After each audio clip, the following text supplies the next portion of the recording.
Hello once again, I'm Cosmic, and as 2014 draws to a close, it's time to do my Game of the Year review, and this year it's BioWare's late entry, Dragon Age Inquisition.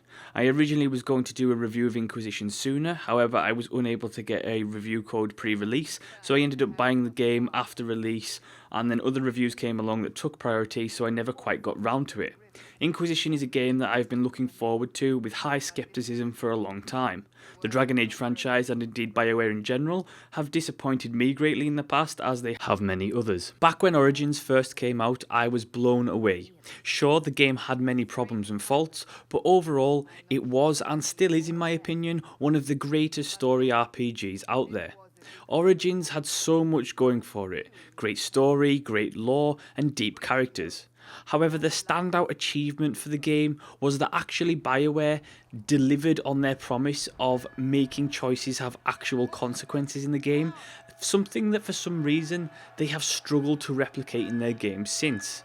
I must have played through Origins several times with different characters, and after such a success, I, like many others, eagerly awaited the sequel. Then it came, Dragon Age 2, or as I like to call it, the Kirkwall fuck-up. Dragon Age 2 failed across the board in every aspect in my opinion. Not only had they changed the combat to a simplified hack and slash that felt awkward and unresponsive, but they essentially released a piss-poor, rushed product. The main storyline felt weak, and only a few of the characters were worth investing in or even remembering. Instead of having you explore the free marches as everyone would have wanted, you ended up confined to a poorly textured city which reused the same locations and dungeons over and over. The whole thing was a bloody mess, and left me with the sense that the Dragon Age franchise could be probably done forever. Now that Inquisition has arrived and eaten around 100 hours of my life, I want to tell you why it not only has redeemed this franchise as a whole, but despite its hefty flaws, has become my Game of the Year for 2014.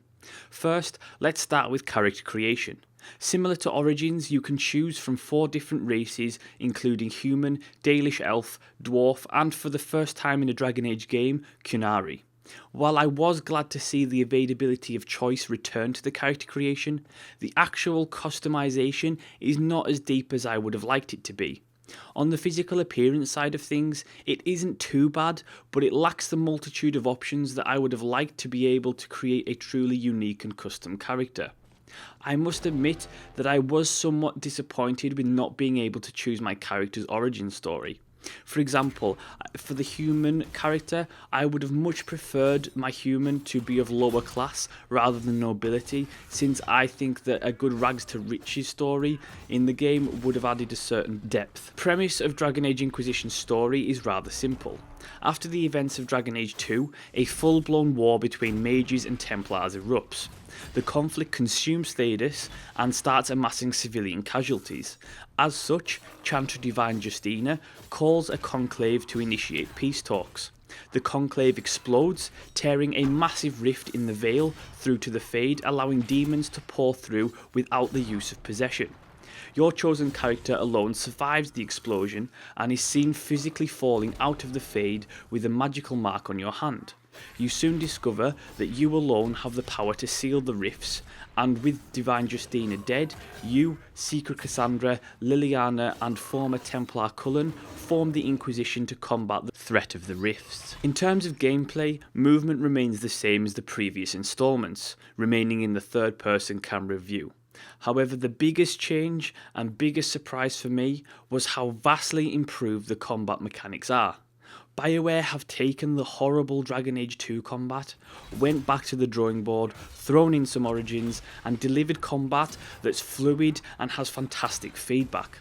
In terms of controls, I played the PC version with a controller, as at the time the PC controls were shockingly poor and reminded me of a bad console port. BioWare is currently working on the PC version, releasing patches to fix the PC problems. In terms of basic attacking and the use of abilities, BioWare has dropped the poor animations of Dragon Age 2 and has really put in some quality animations. Every big hit you make feels like a big hit. When your attacks glance off the enemy's shield, you feel the visual, sound, and controller vibrations, and it feels like you've missed and it feels like you're disorientated. The game gives you such good feedback in every single way. One major change in the combat is the removal of the injury system, and thus injury potions. When a team member is taken down in combat, upon revival there is no negative status. Plus, allies can be revived using both a spell or by going over to them and holding down the corresponding button in the middle of. Interestingly enough, BioWare opted not to include a healing spell with the mages this time. It means that buffs, warrior guards that essentially work as temporary armour for warriors, and magical barriers become essential to combat and essential to survival. It also means that unlike previous games, you don't need to set a healer, and instead all 4 party members can focus on taking lives rather than just saving them. One big addition to the combat was the addition of the tactical overview. By entering the tactical overview, the camera switches to an overhead view of the battle and pauses time. You can then assign orders and move time forward until the action is completed, and then stop time and then once again give more orders. This Origins-inspired addition is a welcome sight for those of us who like to battle more strategically. It no doubt appeases the fans of Origins' more tactical combat. BioWare have really done a good job with the combat, ensuring that it's both streamlined and it feels really good. Fights can be really tough, particularly fights with giants, dragons, and heavily armoured opponents. It's good that BioWare clearly spent time improving the combat, as it's something that you'll be doing 80% of the time, so that kind of thing really does need invested in, and thankfully it has done a fantastic. Character progression has changed somewhat as well. Every time you level up, you will no longer assign attribute points, as they will be automatically distributed depending on what class you have chosen. You gain 1 ability point per level to spend on several ability trees available to your class, including specialization trees that are unlocked later in the game. You can acquire both passive and activated abilities and go even further by upgrading some of them. Inquisition has also employed 2 new mechanics, one being the War Table and the other Inquisition Perks. The War Table is essentially a world map where you can travel to new locations and enter main quest areas. There are also War Table specific side quests known as operations, which can be undertaken by your war advisors. Each operation has a story behind it, and that is delivered in text form. You then select one of your war advisors to undertake the mission, which requires a certain amount of real-world time to complete. Each advisor will offer different solutions to the operation's problem, and as such, the outcome and the rewards that you receive will be different depending on which war advisor you choose to complete it.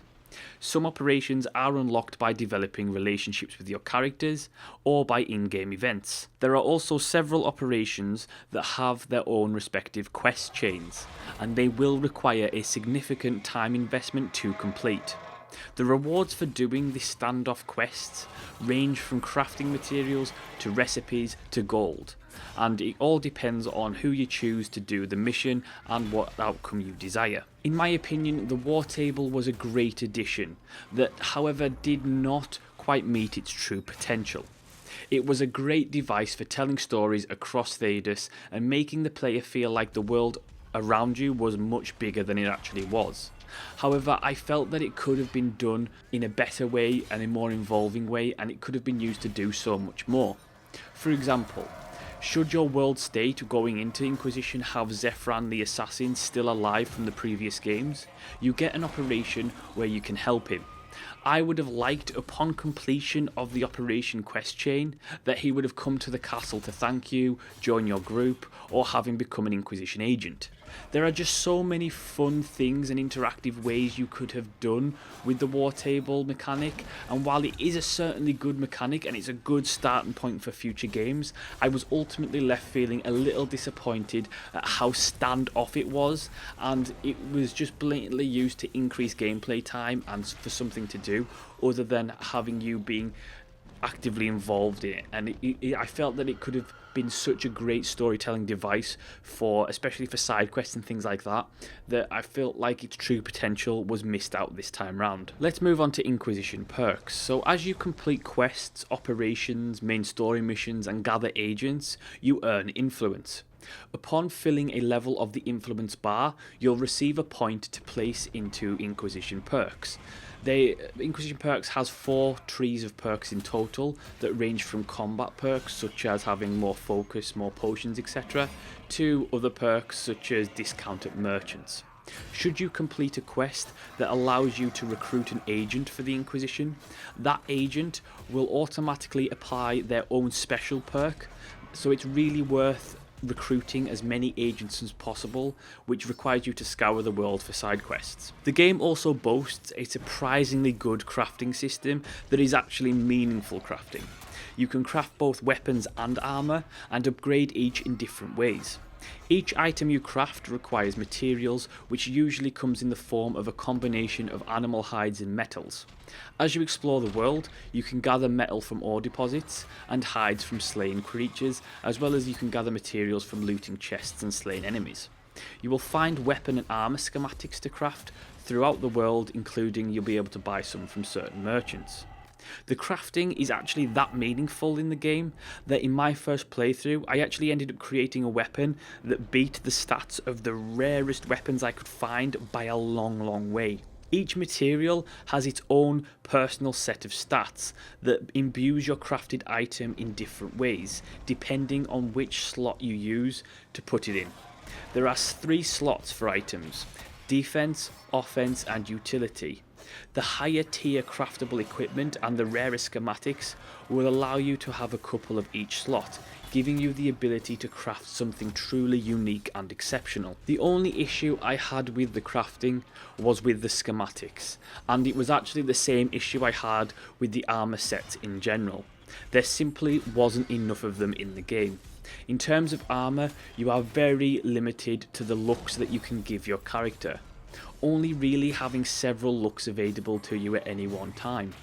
Also, a personal gripe I have: why didn't you let the other races use the Legion of the Dead armor like you did in Origins? It didn't matter what race you were in Origins, you could always use the Legion of the Dead armor and it looked cool on every race, but you can only use it in Dwarf in Inquisition, which is really annoying. Seriously, that's like the most badass looking armor in the entire game. What the hell? I was very disappointed with the lack of special armors in the game. Loot is one of the main reasons we play RPGs, to have the ability to create a unique look, make the character, make the game our own. However, that being said, crafting was done impressively well, and it's something that I recommend they certainly build upon that particular system in the future, mainly by adding more damn schematics. Companions have always been a big thing in BioWare games. Hell, it's one of the reasons we all play BioWare games, is because of the relationships and friendships that your character can develop with their group of travelling companions. Origins had such a fantastic ensemble of characters that made investing your time to talk to them really worth it. Dragon Age 2 failed in this regard, in my opinion. The characters were nowhere near as interesting or memorable, save 2 or 3, Varric, Fenris and Anders being the ones that come to mind, and to be honest, Anders is only memorable because the events of the game ended up being centred around him, otherwise he would have been just lost in the background. There are many good characters in Inquisition, and it comes up with a cast that I don't think it eclipses Origins, but it's certainly up there and meets it match for match.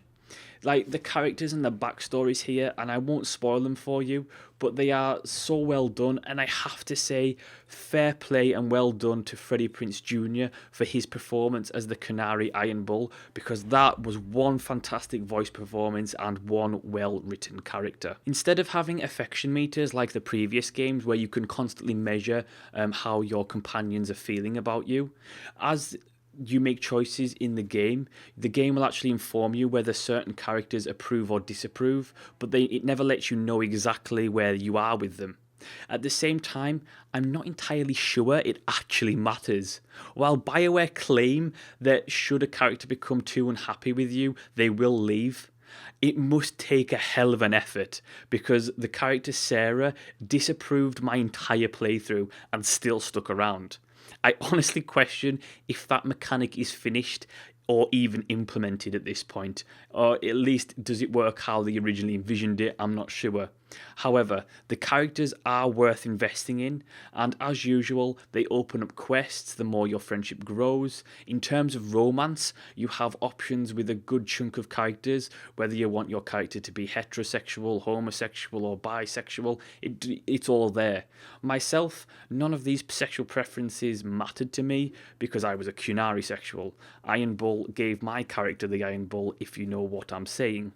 At around the 90-hour mark, I ran out of dialogue options with many of my characters, which was a shame, but it was bound to happen eventually. The good thing was, though, that the actual game left me wanting to speak to them all the time, and I wanted more new dialogue, fresh dialogue, so it always left me wanting more, which is more than I can say for most games. Inquisition's world design is wonderful. The locations you have available to explore are vast, beautiful, and packed with things to kill and see. Exploring Orlais was an absolute joy, and seeing Redcliffe again was very nostalgic. I would have liked there have been more locations in the game. For example, I would have liked to seen Orzammar and Denerim again. I would have liked to gone to the palace where King Alistair resides, etc., etc. Val Royeaux was a disappointment. You're given the grand capital of Orlais, but only given a merchant square to visit, which is so disappointing. The graphics of the game are wonderful, though they do have some issues. A lot of optimization is still required, and I think that I must have encountered so much that I probably couldn't list all the bugs I encountered. I encountered random FPS drops, popping, and the cutscene FPS lock at 30 looks really janky, and it just looks terrible when you switch from like a really smooth 60 FPS to a terrible 30. It's not a nice transition. They haven't done the animation well, and it just looks awful. That being said, locations are ambient, full of vibrancy, and packed with character.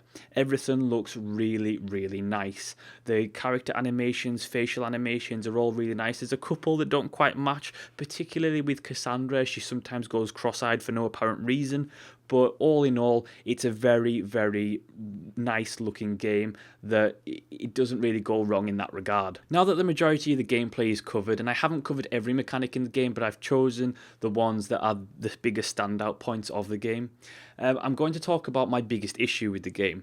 It's the thing that I feel let the game down the most, and as most of the other issues are either minor, personal preference, or fixable, BioWare once again promised that choices matter, that the decisions you will make have an effect and have meaning.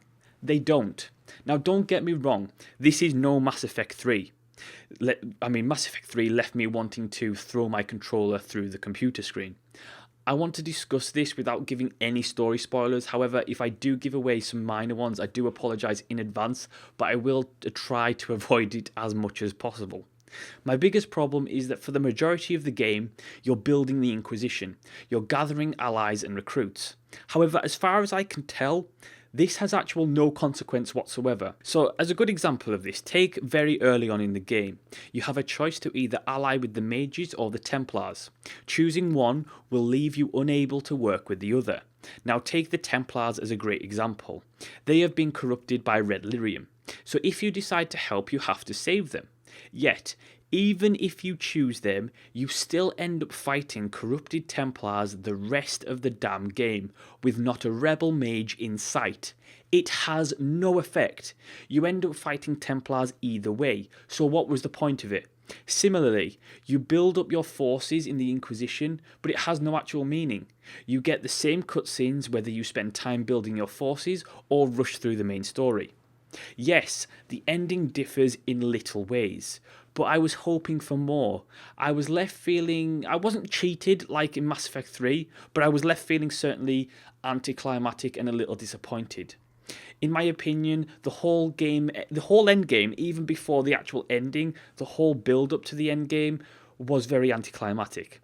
In fact, I would go as far as to say that the end game was probably not finished. The final boss is easier to beat than most fights you'll have in the entire game. The game had this great illusion of choice throughout that was truly enjoyable, but it never did anything at the end. Remember how meaningful choices were in Origins? Remember how epic that final battle was? There was just none of that here. Origins didn't only have choices that affected the story, but gameplay too. Remember how in the final battle you could call upon the allies that you had made, like the golems if you'd helped Branka, or the werewolves if you'd helped the spirit? That's a meaningful choice. That not only affects the story, but it affects the gameplay at the end. It affects what I have available to use. That's a meaningful choice. The final battle in Origins was so epic in scale, but Inquisition's finale is just not. In fact, I was slightly annoyed that I'd spent so much time upgrading my castle, thinking some big siege was coming, that just never appeared. It was a massive shame. There was so much they could have done that would have had people going, wow, that was really epic. But they just didn't do it. And no doubt it will be down to BioWare's age-old excuse of it's a creative choice or whatever, but it's a load of crap. However, the game does have some wonderful, tension-filled, emotional moments and choices to make. Choices that literally made me sit there for a good 15 minutes thinking what the outcome could possibly be, etc., before I actually decided. There is some truly great content and storytelling here, and thankfully Inquisition's story is once again epically big on the scale and world-threatening, unlike Dragon Age 2's B-movie quality storyline. What the ending does say, however, is that there is more content to come, including, no doubt, plenty of DLC. Now, while I hate DLC, if it's going to be done, I hope they do quality DLC in terms of size and quality, like the Origins DLC Awakening. Now, yes, I do have a lot to complain about, and you're probably wondering why it's actually my game of the year with so many problems. Well, first, I feel that the positives of the game outweigh the negatives. The gameplay alone is just so good. Take the combat, they've just taken away the clunky Origins system, taken away the horrible Dragon Age 2 system, and produced something that's just a joy to play. The animations, the feedback, all feel authentic. Yes, it has many issues, but that game captivated me non-stop for 90 plus hours. Flaws and all. The ending is anticlimactic, but it's not Mass Effect 3 clusterfuck. Not many games are a joy to play for 10 plus hours, let alone 90, and for that reason alone, coupled with great characters, world and story, Dragon Age Inquisition has not only redeemed the franchise in my eyes, but earned its place as my Game of the Year. And that is my Dragon Age Inquisition Game of the Year review. Thank you so much for watching and listening. Do like, subscribe and leave a comment, and I will see you next time.